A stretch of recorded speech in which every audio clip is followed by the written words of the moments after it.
Hello दोस्तों, एक नए क्वेश्चन को स्टार्ट करते हैं। एक्चुअली ना मैं कूलम्स लॉ के साथ स्टार्ट कर रहा हूँ और उसी के जो अनसॉल्व है मॉडर्न के वो सारे सॉल्व करवाऊँगा इन वीडियोस के जरिए।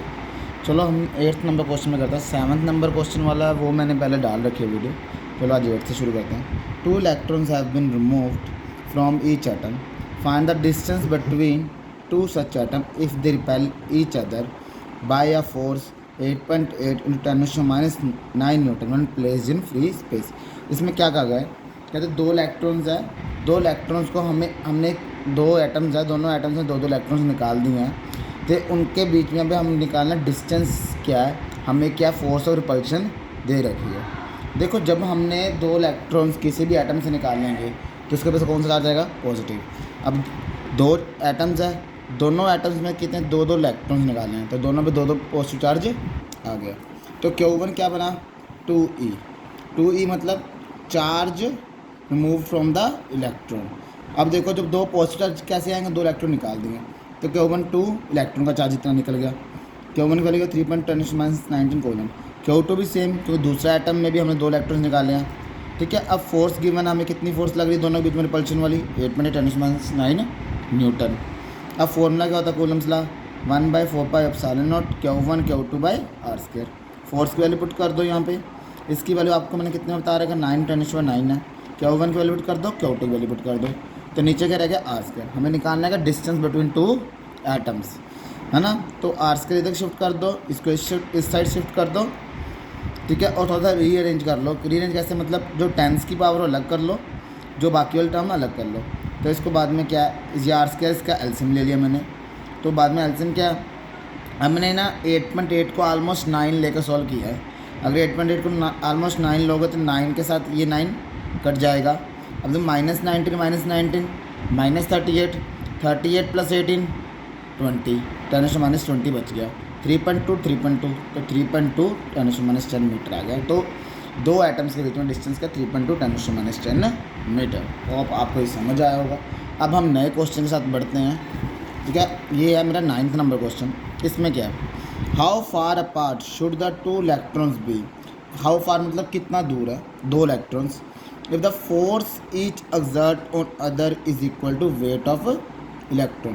कहते दो इलेक्ट्रॉन्स कितनी दूर है अगर दोनों जो एक दूसरे पर फोर्स लगा रहे हैं वो किसके इक्वल है? इलेक्ट्रॉन के वेट के बराबर। ठीक है, हम देखते हैं कितनी दूर है। Mass of electron, this one, पता ना आपको। तो वेट क्या होता है? Mass into acceleration due to gravity. Acceleration due to gravity क्या होती है? 10 ले सकते हो, 9.8, दो वैल्यूज होती हैं, 10 भी ले सकते हो और 9.8। मैंने 10 ली है अपनी कन्वीनियंस के लिए। तो 10⁻31 10 कर किया तो 10⁻30 रह गया, ये न्यूटन हो गया। तो क्वेश्चन में क्या क्या, जो कूलम फोर्स है जो एक्सर्ट कर रहे हैं इलेक्ट्रॉन रिपल्शन, वो किसका कलर? Weight of electron. ये फॉर्मूला लिखते 1/4πε0 Q1 Q2 by R square equal to mg। इसकी वैल्यू 9×10⁻9। Q1 क्या होता है? इलेक्ट्रॉन का चार्ज। Q2 क्या है? इलेक्ट्रॉन। हम ना इलेक्ट्रॉन के चार्ज को ई लिखते हैं ज़्यादातर, तो ई पा दिया।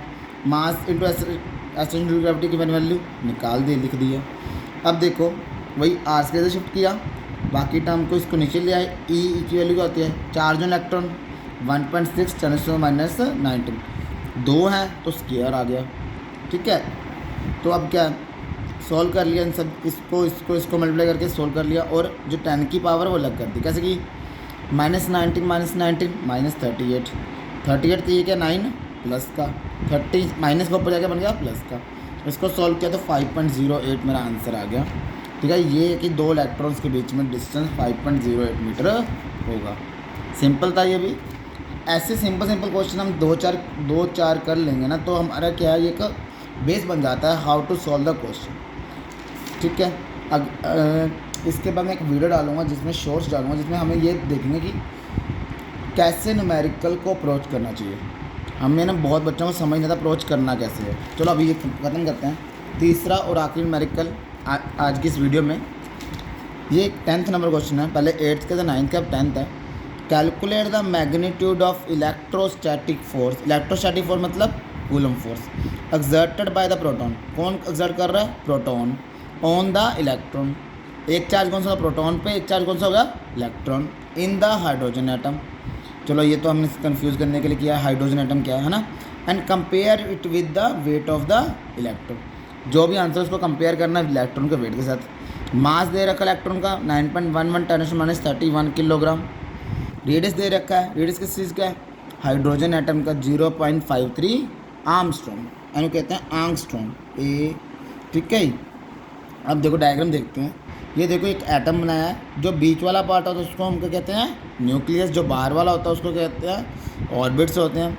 हमेशा इलेक्ट्रॉन न्यूक्लियस के बाहर मूव करते हैं और प्रोटॉन और न्यूट्रॉन आता है न्यूक्लियस के अंदर। वो कहते हैं एक प्रोटॉन एक इलेक्ट्रॉन, दोनों के बीच में डिस्टेंस क्या है, रेडियस। रेडियस कितना है, 0.53 आर्मस्ट्रॉन्ग।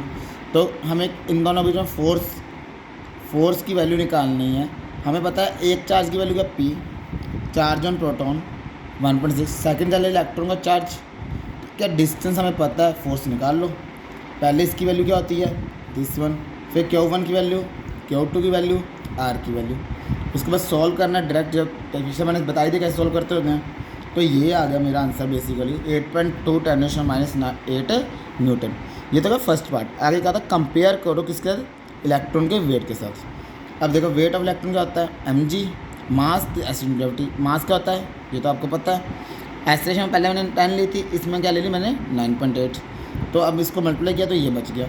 तो मैंने क्या किया, कंपेयर करना है। मैंने कहा फोर्स तो डब्ल्यू वेट को डिवाइड कर दिया। मैंने देखा फोर्स पे डब्ल्यू किया तो ये आंसर आ गया। तो अब ये कैसे आंसर आया, अब देखो ये पॉइंट इधर है 22, अगर पॉइंट मैं आगे शिफ्ट कर दूंगा तो यहाँ पे क्या हो जाएगा 21।